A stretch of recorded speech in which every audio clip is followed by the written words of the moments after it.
এক নেতা রাস্তা দিয়ে হাঁটছিলেন। এক সাধু বাবা রাস্তার মধ্যে একটা কুকুরের কান ধরে দাঁড়িয়েছিলেন। নেতাটা এটা দেখলেন। দেখার পর নেতা যখন পাশ দিয়ে মানে সাধু বাবার পাশ দিয়ে যাওয়ার সময় সাধু বাবাকে জিজ্ঞাসা করলেন, কি হয়েছে সাধু বাবা, আপনি কুকুরের কান ধরে দাঁড়িয়ে আছেন কেন?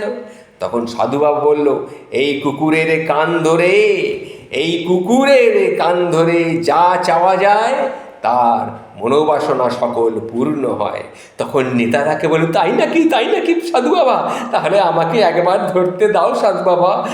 এই কথা বলে নেতা কুকুরের কানটা ধরার সাথে সাথেই সাধু বাবা দিল ছুট। তখন নেতা বলল, ও সাধু বাবা, কি হয়েছে? তখন সাধু বাবা দূর থেকে বলছে, আরে বাবা, এই কুত্তাটা পাগল, ওর কান ছাড়লেই ও তোমাকে তাড়া করবে, আমিও এভাবেই আটকা পড়েছিলাম।